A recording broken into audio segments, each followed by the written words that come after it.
जय हनुमान जय शनिदेव। भक्तों, आज आपकी सभी मुरादें तुरंत पूर्ण होने वाली है, क्योंकि आज शनिवार के दिन जो भक्त हनुमान जी के मंत्र का जाप करता है अथवा श्री हनुमान चालीसा का पाठ करता है, उससे हनुमान जी शीघ्र ही प्रसन्न हो जाते हैं। भक्तों, आज आपकी जो भी मनोकामना है उसे हनुमान जी तुरंत पूर्ण करेंगे, क्योंकि कहा जाता है जो भक्त शनिवार के दिन शनिदेव से पहले हनुमान जी की पूजा अर्चना करता है उससे शनिदेव तुरंत ही प्रसन्न हो जाते हैं। इसीलिए भक्तों, आज आप हनुमान जी के मंत्र का अथवा हनुमान चालीसा का पाठ करिए। दोस्तों, अगर आप किसी कारणवश हनुमान मंत्र का जाप नहीं कर सकते हैं तो हम आपके लिए हनुमान जी के मंत्र का जाप कर रहे हैं। आपको करना बस यह है कि आपको अपने मोबाइल में चलाकर इस मंत्र को छोड़ देना है, चाहे घर हो, ऑफिस हो, कहीं भी हो। आपके कानों पे यह मंत्र सिर्फ सुनने मात्र से भी हनुमान जी आप पर प्रसन्न होंगे और आपको आपके मन इच्छा अनुसार धन दौलत का आशीर्वाद देंगे। इसलिए भक्तों, देर ना करते हुए हमारे साथ हनुमान जी के इस पावरफुल मंत्र का स्मरण करिए। लेकिन उससे पहले अगर आपने अभी तक हमारे चैनल को सब्सक्राइब नहीं किया है तो तुरंत कर लीजिए और वीडियो को लाइक जरूर कीजिए। और हाँ भक्तों, कमेंट बॉक्स में जय शनिदेव जय हनुमान जरूर लिखिए, ताकि आपकी मनोकामना हनुमान जी तक और श्री शनिदेव जी तक तुरंत पहुँचे और उनका आशीर्वाद आप पर तुरंत ही बरसने लगे। तो चलिए मित्रों, हमारे साथ इस मंत्र का स्मरण कीजिए, लेकिन ध्यान रखिए कि मंत्र आपको पूरे 108 बार के लिए ही स्मरण करना है। अगर आपने इसका आधा अधूरा जाप किया या सुना तो फिर आपको इसका कोई भी लाभ नहीं मिलेगा। एक बार प्रेम से बोलिए जय श्री राम जय हनुमान। मनोजवं मारुततुल्यवेगं जितेन्द्रियं बुद्धिमतां वरिष्ठं वातात्मजं वानरयूथं मुख्यं श्रीरामदूतं शरणं प्रपद्ये। मनोजवं मारुततुल्यवेगं जितेन्द्रियं बुद्धिमतां वरिष्ठं वातात्मजं वानरयूथं मुख्यं श्रीरामदूतं शरणं प्रपद्ये। मनोजवं मारुततुल्यवेगं जितेन्द्रियं बुद्धिमतां वरिष्ठं वातात्मजं वानरयूथं मुख्यं श्रीरामदूतं शरणं प्रपद्ये। मनोजवं मारुततुल्यवेगं जितेन्द्रियं बुद्धिमतां वरिष्ठं वातात्मजं वानरयूथं मुख्यं श्रीरामदूतं शरणं प्रपद्ये। मनोजवं मारुततुल्यवेगं जितेन्द्रियं बुद्धिमतां वरिष्ठं वातात्मजं वानरयूथं मुख्यं श्रीरामदूतं शरणं प्रपद्ये। मनोजवं मारुततुल्यवेगं जितेन्द्रियं बुद्धिमतां वरिष्ठं वातात्मजं वानरयूथं मुख्यं श्रीरामदूतं शरणं प्रपद्ये। मनोजवं मारुततुल्यवेगं जितेन्द्रियं बुद्धिमतां वरिष्ठं वातात्मजं वानरयूथं मुख्यं श्रीरामदूतं शरणं प्रपद्ये। मनोजवं मारुततुल्यवेगं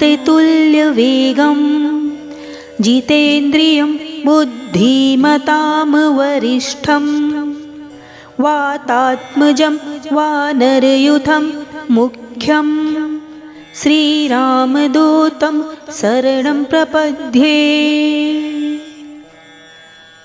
मनोजवं मारुततुल्यवेगं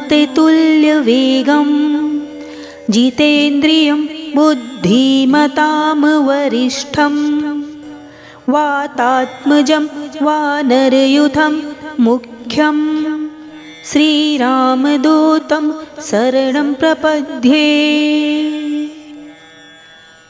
मनोजवं मारुततुल्यवेगं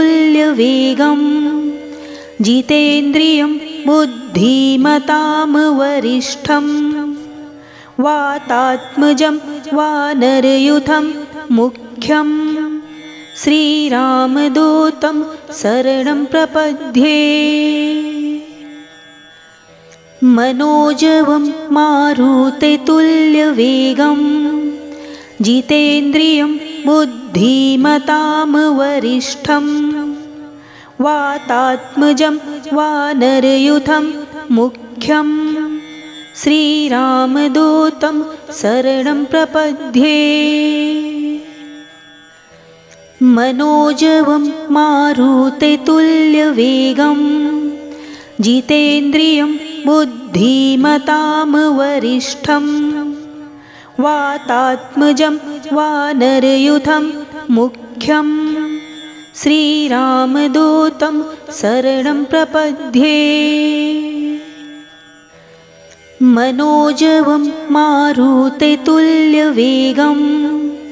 जितेन्द्रियं बुद्धिमतां वरिष्ठं वातात्मजं वानरयूथं मुख्यं श्रीरामदूतं शरणं प्रपद्ये।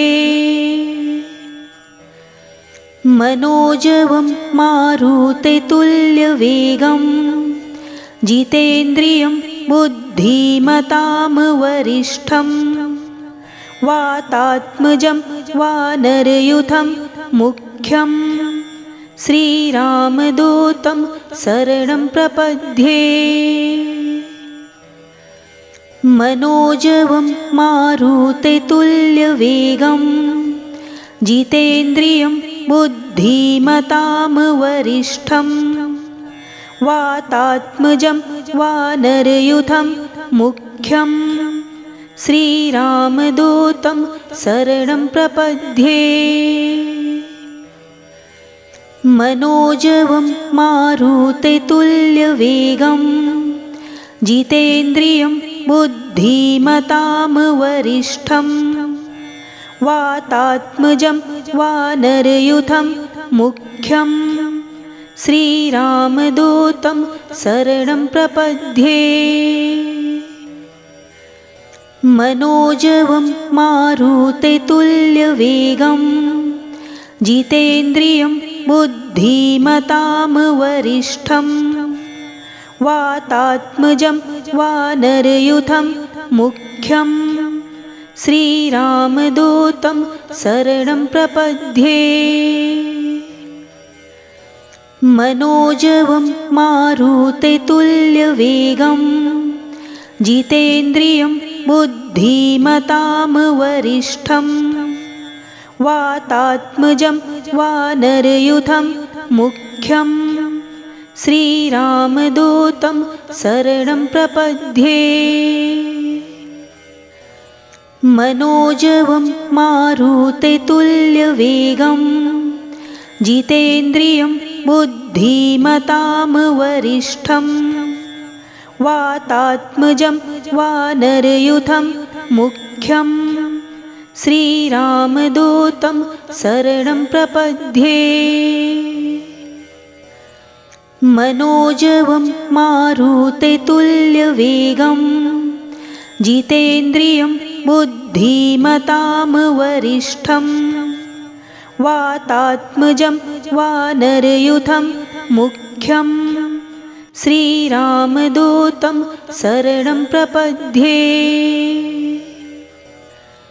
मनोजवं मारुततुल्यवेगं जितेन्द्रियं बुद्धिमतां वरिष्ठं वातात्मजं वानरयूथं मुख्यं श्रीरामदूतं शरणं प्रपद्ये। मनोजवं मारुततुल्यवेगं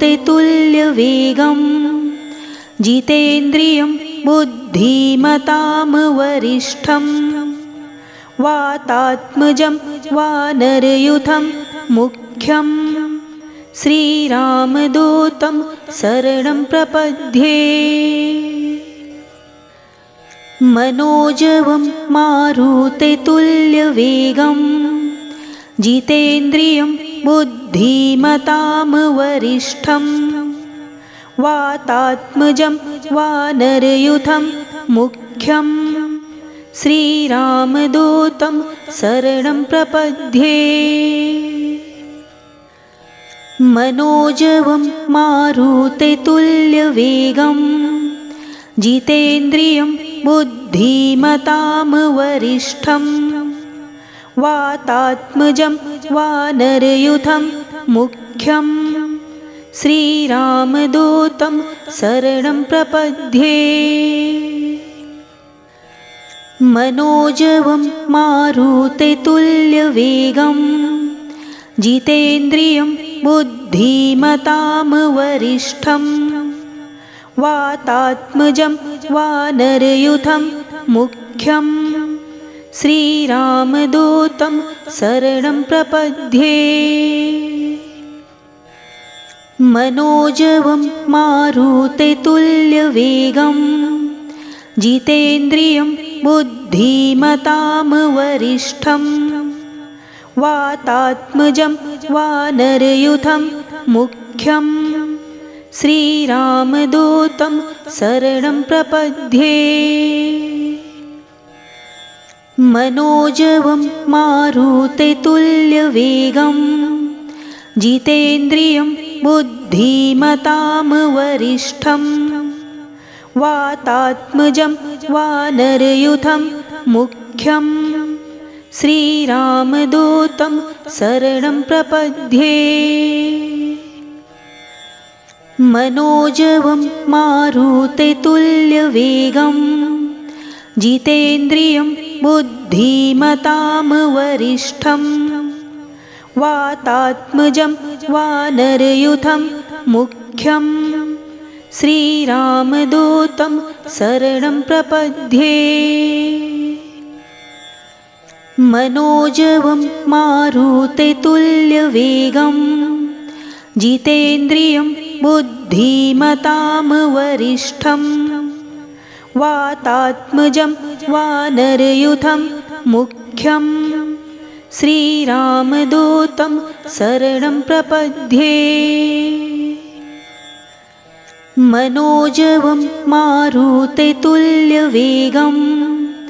जितेन्द्रियं बुद्धिमतां वरिष्ठं वातात्मजं वानरयूथं मुख्यं श्रीरामदूतं शरणं प्रपद्ये। मनोजवं मारुततुल्यवेगं जितेन्द्रियं बुद्धिमतां वरिष्ठं वातात्मजं वानरयूथं मुख्यं श्रीरामदूतं शरणं प्रपद्ये। मनोजवं मारुततुल्यवेगं जितेन्द्रियं बुद्धिमतां वरिष्ठं वातात्मजं वानरयूथं मुख्यं श्रीरामदूतं शरणं प्रपद्ये। मनोजवं मारुततुल्यवेगं जितेन्द्रियं बुद्धिमतां वरिष्ठं वातात्मजं वानरयूथं मुख्यं श्रीरामदूतं शरणं प्रपद्ये। मनोजवं मारुततुल्यवेगं जितेन्द्रियं बुद्धिमतां वरिष्ठं वातात्मजं वानरयूथं मुख्यं श्रीरामदूतं शरणं प्रपद्ये। मनोजवं मारुततुल्यवेगं जितेन्द्रियं बुद्धिमतां वरिष्ठं वातात्मजं वानरयूथं मुख्यं श्रीरामदूतं शरणं प्रपद्ये। मनोजवं मारुततुल्यवेगं जितेन्द्रियं बुद्धिमतां वरिष्ठं वातात्मजं वानरयूथं मुख्यं श्रीरामदूतं शरणं प्रपद्ये। मनोजवं मारुततुल्यवेगं जितेन्द्रियं बुद्धिमतां वरिष्ठं वातात्मजं वानरयूथं मुख्यं श्रीरामदूतं शरणं प्रपद्ये। मनोजवं मारुततुल्यवेगं जितेन्द्रियं बुद्धिमतां वरिष्ठं वातात्मजं वानरयूथं मुख्यं श्रीरामदूतं शरणं प्रपद्ये। मनोजवं मारुततुल्यवेगं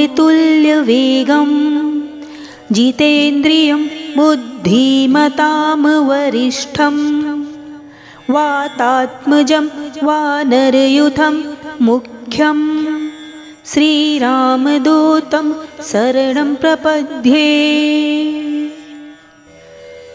मनोजवं मारुततुल्यवेगं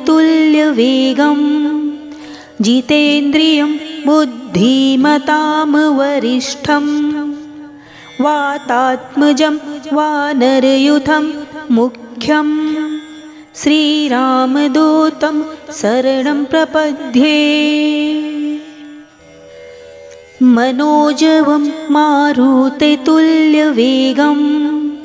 जितेन्द्रियं बुद्धिमतां वरिष्ठं वातात्मजं वानरयूथं मुख्यं श्रीरामदूतं शरणं प्रपद्ये।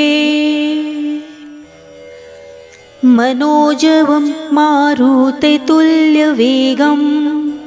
जितेन्द्रियं बुद्धिमतां वरिष्ठं वातात्मजं वानरयूथं मुख्यं श्रीरामदूतं शरणं प्रपद्ये। मनोजवं मारुततुल्यवेगं जितेन्द्रियं बुद्धिमतां वरिष्ठं वातात्मजं वानरयूथं मुख्यं श्रीरामदूतं शरणं प्रपद्ये। मनोजवं मारुततुल्यवेगं जितेन्द्रियं बुद्धिमतां वरिष्ठं वातात्मजं वानरयूथं मुख्यं श्रीरामदूतं शरणं प्रपद्ये। मनोजवं मारुततुल्यवेगं जितेन्द्रियं बुद्धिमतां वरिष्ठं वातात्मजं वानरयूथं मुख्यं श्रीरामदूतं शरणं प्रपद्ये। मनोजवं मारुततुल्यवेगं जितेन्द्रियं बुद्धिमतां वरिष्ठं वातात्मजं वानरयूथं मुख्यं श्रीरामदूतं शरणं प्रपद्ये। मनोजवं मारुततुल्यवेगं जितेन्द्रियं बुद्धिमतां वरिष्ठं वातात्मजं वानरयूथं मुख्यं श्रीरामदूतं शरणं प्रपद्ये। मनोजवं मारुततुल्यवेगं जितेन्द्रियं बुद्धिमतां वरिष्ठं वातात्मजं वानरयूथं मुख्यं श्रीरामदूतं शरणं प्रपद्ये। मनोजवं मारुततुल्यवेगं जितेन्द्रियं बुद्धिमतां वरिष्ठं वातात्मजं वानरयूथं मुख्यं श्रीरामदूतं शरणं प्रपद्ये। मनोजवं मारुततुल्यवेगं जितेन्द्रियं बुद्धिमतां वरिष्ठं वातात्मजं वानरयूथं मुख्यं श्रीरामदूतं शरणं प्रपद्ये। मनोजवं मारुततुल्यवेगं जितेन्द्रियं बुद्धिमतां वरिष्ठं वातात्मजं वानरयूथं मुख्यं श्रीरामदूतं शरणं प्रपद्ये। मनोजवं मारुततुल्यवेगं जितेन्द्रियं बुद्धिमतां वरिष्ठं वातात्मजं वानरयूथं मुख्यं श्रीरामदूतं शरणं प्रपद्ये। मनोजवं मारुततुल्यवेगं जितेन्द्रियं बुद्धिमतां वरिष्ठं वातात्मजं वानरयूथं मुख्यं श्रीरामदूतं शरणं प्रपद्ये। मनोजवं मारुततुल्यवेगं जितेन्द्रियं बुद्धिमतां वरिष्ठं वातात्मजं वानरयूथं मुख्यं श्रीरामदूतं शरणं प्रपद्ये। मनोजवं मारुततुल्यवेगं जितेन्द्रियं बुद्धिमतां वरिष्ठं वातात्मजं वानरयूथं मुख्यं श्रीरामदूतं शरणं प्रपद्ये। मनोजवं मारुततुल्यवेगं